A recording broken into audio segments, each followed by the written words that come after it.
Bienvenidas y bienvenidos a esta nueva exploración en profundidad. Hoy nos metemos de lleno en un título que fue, bueno, un punto clave para una saga mítica del survival horror. Alone in the Dark, The New Nightmare. El 4, ¿no? Como se le llamó también. Eso es, Alone in the Dark 4. Salió aquí en España en mayo de 2001, más o menos, y es el juego que vamos a analizar hoy con detalle. Vamos a intentar sacar lo importante, ¿no? Lo que de verdad cuenta de este título de Darkworks que publicó Infogrames. Salió para Play, Dreamcast, PC, luego también PS2. Sí, Y la idea, según hemos visto, era como volver un poco a los orígenes del terror de la saga. Pero claro, ya en el nuevo milenio, un reto importante, ¿verdad? sin duda. Hay que pensar un poco en el momento. Principios de los 2000. El survival horror estaba, vamos, a tope. Sí, sí. Ha sido el pionero, el primero, pero ahora tenía que demostrar que seguía en forma.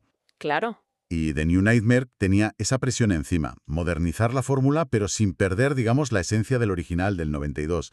Ese terror más psicológico, la exploración. Era un equilibrio, muy delicado. Totalmente. Venga, pues vamos a meternos en materia. La historia nos lleva a un sitio llamado Shadow Island, una isla bastante inquietante por lo que parece. Muy inquietante. El objetivo, según las fuentes, es encontrar 3 manuscritos antiguos, con poderes ocultos y todo eso. Pero aquí viene una de las cosas interesantes ya desde el principio, que eliges personaje. Te dan a elegir entre 2.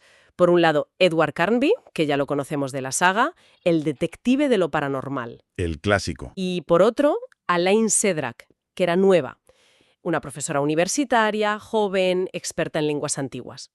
Los 2 van a la isla por cosas distintas, pero relacionadas con un amigo muerto y los manuscritos. Y bueno, acaban separados y metidos en la pesadilla de la isla. Y ojo, que esto de elegir personaje no era solo cambiar la apariencia, o 4 diálogos, ¿eh? No, ¿verdad? ¿Qué va? Lo que hemos leído insiste mucho en que fue una de las decisiones de diseño más importantes del juego. Cada uno, Edward y Alain, no solo tiene sus propios diálogos, es que, siguen caminos diferentes en la historia. ¿Ah, sí? Sí, tienen puzzles distintos, adaptados un poco a ellos. Carmi es más de acción, de resolver las cosas, digamos, a tiros o físicamente. Vale. Y Alain es más de investigar, de descifrar textos, de los enigmas. Incluso hay zonas de la isla que solo visita uno u otro. Ostras, o sea que para enterarte bien de toda la historia y ver todo lo que hay en Shadow Island, tenías que pasártelo con los 2. Exactamente. No es solo por rejugarlo, que también, claro, te dobla las horas de juego si quieres. Ya. Es que es una decisión narrativa.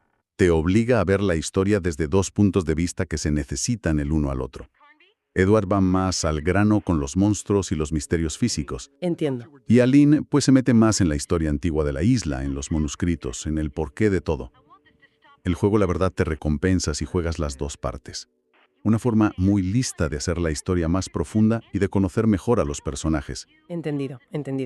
Eso le da una vuelta interesante, sí. Pero vamos a la atmósfera, que eso es algo que todo el mundo destaca como un punto fuerte. ¿Cómo consiguieron esa sensación agobiante, tan típica del survival horror de entonces, pero con la tecnología que había en 2001? Pues ahí está la clave, en la técnica que usaron. Una mezcla. Fondos prerenderizados en 3D. Ajá, los escenarios fijos, ¿no? Eso es. Y encima, los personajes y los enemigos sí eran modelos 3D en tiempo real, moviéndose por esos fondos. Vale. Esta técnica, en 2001 ya no era lo más puntero del mundo, ¿eh? Ya había juegos totalmente en 3D. Claro, ya estaba la PS2, la Dreamcast. Exacto. Pero esta mezcla permitía meter mucho detalle en los escenarios, una calidad artística muy alta, sobre todo en la primera PlayStation, sin que los personajes fueran a tirones. Pero esa técnica tenía sus pegas, ¿no? Lo de las cámaras fijas, que a veces era un poco rollo para moverte o para ver bien. Justo. Es el problema de siempre con esa tecnología. Por un lado, las cámaras fijas y los fondos tan currados permitían a los desarrolladores controlar la imagen perfectamente, el encuadre, la luz, la atmósfera. Crear escenas como de cine. Eso es. Podían dirigir tu mirada o esconderte cosas fuera de cámara para darte sustos. Y artísticamente, The New Nightmare está muy bien, ¿eh? La mansión, los jardines, las cuevas, se ven genial para la época. Sí, eso sí. Pero sí, la pega era esa. Ángulos de cámara que a veces no eran los mejores para pelear o para saber por dónde ir. Era una crítica habitual en esos juegos. Ya veo. Una de cal y otra de arena, vamos. Y hablando de herramientas, aquí llegamos a lo que muchos dicen que es la estrella del juego, Algo que las fuentes marcan como muy innovador, el uso de la luz. Sí, esto es fundamental. La luz, y sobre todo la linterna que llevan los dos personajes, no es solo para ver en la oscuridad, que en Shadow Island hay mucha. Ya me imagino. Es una mecánica de juego, activa y súper importante. Claro que sirve para iluminar, para buscar objetos, leer papeles. Lo normal. Pero lo gordo es que muchos bichos del juego le tienen miedo a la luz fuerte. Ahí está el quid de la cuestión. No es solo para ver, es un arma. Exacto. La linterna se convierte en una herramienta de defensa, de estrategia. Algunos monstruos se echan para atrás y les apuntas con el haz. Qué bueno. Otros incluso reciben daño o los puedes eliminar con luces más potentes que encuentras por ahí. Y esto le da una capa táctica muy chula. No todo es disparar.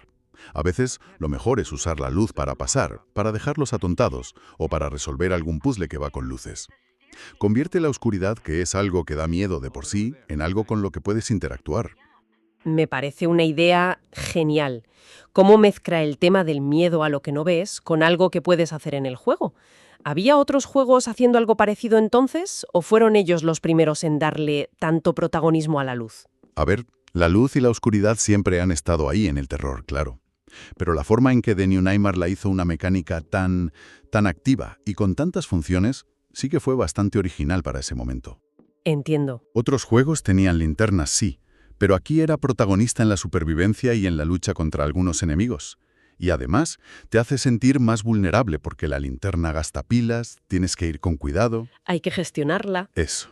Pero también te da poder de una forma que tiene mucho sentido con el juego. Es de las cosas que más se recuerdan y que más se alabaron, sin duda. Entendido.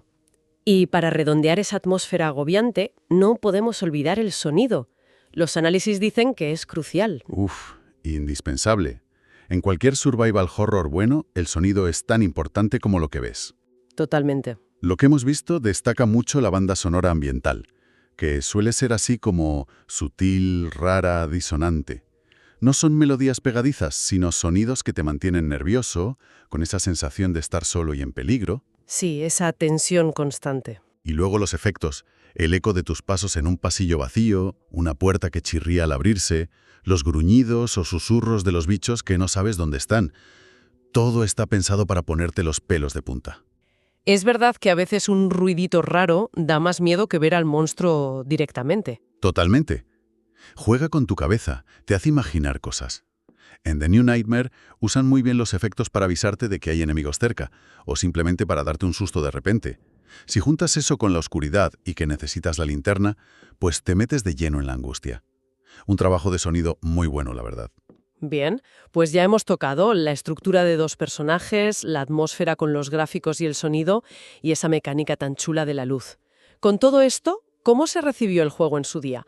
¿Logró darle ese empujón a la saga que buscaban? Aquí es donde hay más división de opiniones, según las fuentes. Por un lado, sí, se vio como un capítulo sólido de Alone in the Dark. Vale. Se valoró que intentaran modernizarlo, la atmósfera que consiguieron, la historia que enganchaba y sobre todo lo de la luz, que fue muy original. Para muchos fans de la saga y del género, fue un juego que se disfrutó y que respetaba el espíritu original.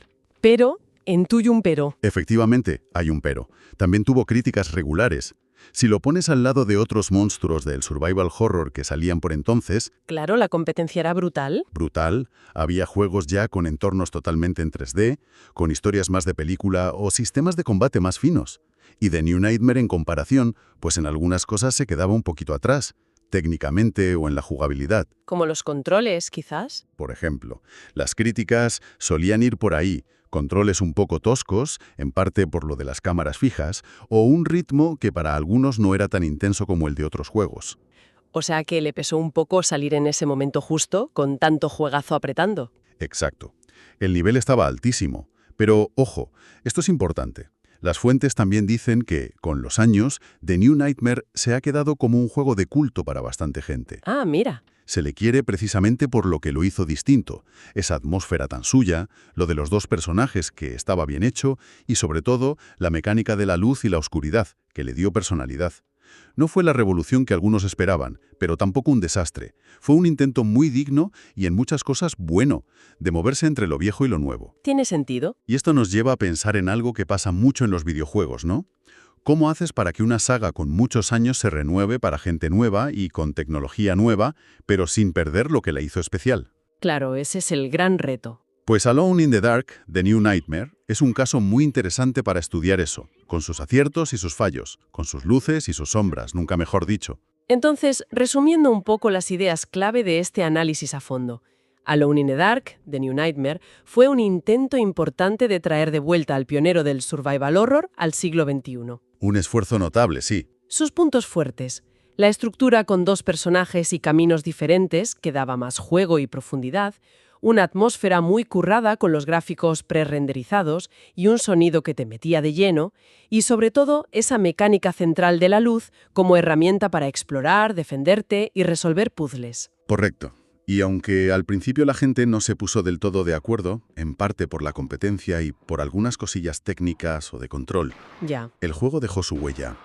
Se le recuerda por tener su propia identidad, por atreverse con mecánicas diferentes y por dar una experiencia de terror psicológico que, bueno, igual no reinventó nada, pero sí aportó cosas interesantes y mantuvo viva la saga para nuevos jugadores. Para ir terminando y dándole una vuelta más a lo que dicen los análisis, has comentado mucho lo de la luz como herramienta contra la oscuridad y los bichos de Shadowland. Sí, y aquí, si quieres, podemos especular un poco. El juego insiste muchísimo en eso, luz contra oscuridad. Podríamos pensar si esta mecánica tan central, esa lucha constante con la linterna, podría tener también un significado más simbólico. Más allá de la jugabilidad. Claro, ¿es solo una forma de sobrevivir o quizás una metáfora de algo más metida en el propio juego? ¿Cómo qué? Por ejemplo, ¿a qué te refieres? Pues a ver, pensando en los temas típicos del terror y de Alone in the Dark, que siempre ha jugado con el conocimiento prohibido, los horrores que no entendemos. Podría ser que luchar contra la oscuridad física sea como luchar por la cordura contra la locura, Interesante. o la búsqueda de saber cosas, ¿no? La luz que revela contra la ignorancia o los secretos oscuros que amenazan a los personajes, o incluso algo más básico, el valor que necesitas para enfrentarte a tus miedos, a lo desconocido que está ahí, en las sombras, también de nuestra mente. El juego te da una herramienta, la luz, para enfrentarte a esa oscuridad de forma activa. Ya veo. Es una idea, para darle vueltas, si alguien vuelve a jugarlo o piensa en el impacto que tuvo. Una reflexión final. Come on, give me a hand. What if I were to say no? You're not the type to say no.